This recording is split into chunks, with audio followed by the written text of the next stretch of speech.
ईशा जी, राजस्थान से। राधे राधे महाराज जी। महाराज जी, पहले शिव जी की भक्ति थी, माँ के साथ पूजा अर्चना करते थे। उनके दिवंगत होने के बाद जैसे श्री जी ने आपके द्वारा मुझे संभाल लिया, आज अगर मैं सही सलामत हूँ तो श्री जी की कृपा से। महाराज जी, कभी कभी सब कुछ छोड़कर भाग जाने का मन होता है, कहाँ बहुत अकेलापन लगता है। कहाँ भाग जाने का मन होता है? कहाँ भाग जाने का मन होता है? तो क्या हो जाएगा? उससे क्या हो जाएगा? भक्ति का स्वरूप छोड़कर भागना नहीं है।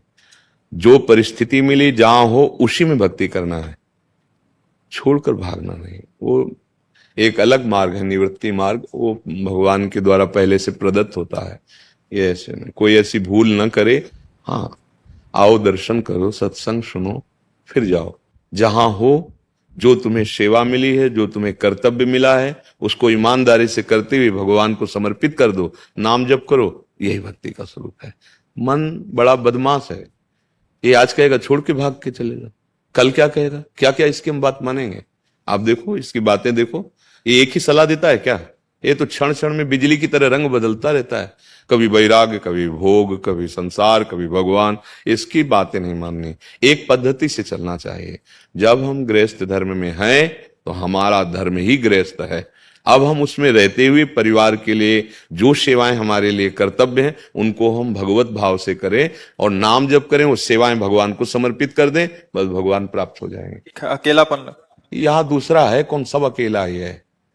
यहां से जब जाओगे ना तो चाहे जितने व्यवहार बना लो, जब यही नहीं रहेगा तो दुनिया में लाखों का मेला जुड़ा, हंसा जब जब उड़ा तो अकेला उड़ा। तो ये तो बढ़िया है कि हमारा कोई है नहीं तो हमको रोना पड़ता, हमारा मन फंसता। बढ़िया है। अपने परम मित्र, अपने परम प्यारे भगवान को नहीं पहचानने के कारण ऐसा लगता है कि हम अकेले हैं। नहीं, आप ना अकेले थे, ना है, ना रहेंगे। वो आपके साथ हैं, आप उनको देख नहीं पा रहे, क्योंकि हमारी पार्थिव दृष्टि तो मुझे लगता है शरीरधारी कोई है तो मेरे पास है, अगर शरीरधारी नहीं तो नहीं है। नहीं, ऐसा नहीं है। शरीरधारी होते हुए भी नहीं है, लेकिन वो प्रगट में दिखाई नहीं देते। हर क्षण हमारे पास है, पक्का हर क्षण हमारे पास है। इसीलिए तो कहते हैं सत्संग सुनो, नाम जप करो और जैसा कहें वैसा चलो, जो शास्त्र और संतों की सम्मत वाणी। भागने से कुछ नहीं मिलता, धोखा भी मिल सकता है।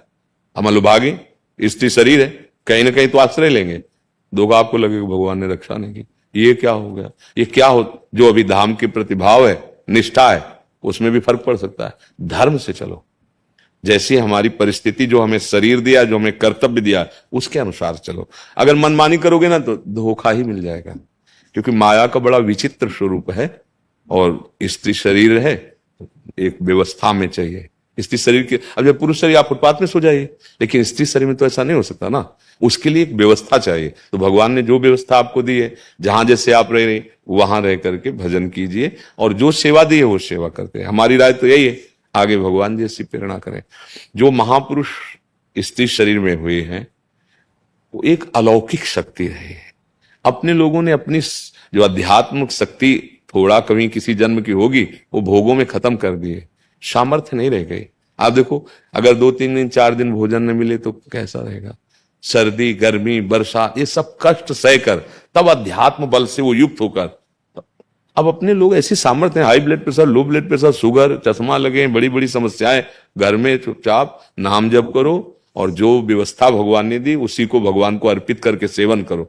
इसीलिए हम बार बार सबसे कहते हैं नाम जप, नाम जप। इसी से परम, भागने से कहीं नहीं होगा, नहीं होगा भाई, मान लो। कहीं भी भागने से, आप जाओ दर्शन करे आओ, फिर देखो हृदय की दशा क्या है, वही है। क्यों? क्योंकि भजन के बिना कहीं भी चले जाओ। अच्छा, भजन है, आप अपने घर में भजन करेंगे तो आंखों में वृंदावन वहां से दिखाई देने लगेगा, प्रिया प्रीतम वहां से, बिहारी जी वहां झलकने लगेंगे। अच्छा भजन करो, जैसे कहा जाता है, वहीं आपको मतवाली हो जाओगे भगवान में। हमारी तो प्रार्थना यही है कि शरीर, परिस्थिति, कर्तव्य, इन तीनों के अनुसार हमारा व्यवहार होना चाहिए। हम ऐसा कोई व्यवहार ना करें जिससे हमारी बनी हुई आस्तिकता, श्रद्धा भी नष्ट हो जाए और हमारा जीवन व्यर्थ हो जाए। तो बहुत सावधानी पूर्वक रहना चाहिए। मनमानी, देखो समय बहुत विचित्र है। आज वो समय नहीं कि आप बिना पैसा के पानी पी लें।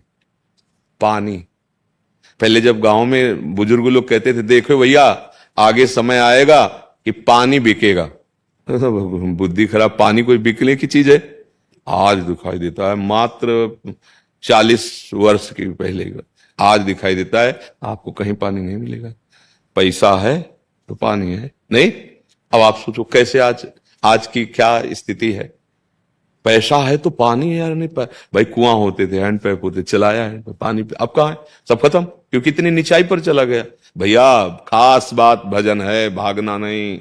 तो कहते आप बाबा जी क्यों बन गए, हमारे भाग्य में लिखा है। भाग्य होता है पहले से लिख दिया गया कि तुम्हारे भाग्य में ये सेवा है, निवृत्ति मार्ग से चलो, तपस्या करते जगत मंगल करो। भगवान की प्राप्ति के लिए दो मार्ग हैं, एक है प्रवृत्ति जिसमें आप लोग हैं, और एक है निवृत्ति जिसमें हम लोगों को भगवान ने रखा है। इसलिए आप अपने धर्म का पालन करें, हम अपने धर्म का, तो दोनों पिता की प्रसन्नता का हेतु हो जाएंगे। एक बाप के ही तो बेटे हैं, गृहस्थ और विरक्त एक ही बाप के तो बेटे है ना। तो आपको वो सेवा मिले, मुझे ये सेवा मिले, हम अपनी सेवा से उनको प्रसन्न कर ले, आप अपनी सेवा से कर लो। आपको भागने की जरूरत नहीं है, बस मंगल में भगवान का नाम बड़ा अमृत है, हर समय वो जब भा पर है तो मानो बहुत बड़ा पहरेदार है। हनुमान जी जानकी जी की स्थिति का वर्णन करते हैं, बोले नाम पाहरू दिवस निशि, रात दिन राम नाम का पहरा है जानकी जी के पास, रात दिन।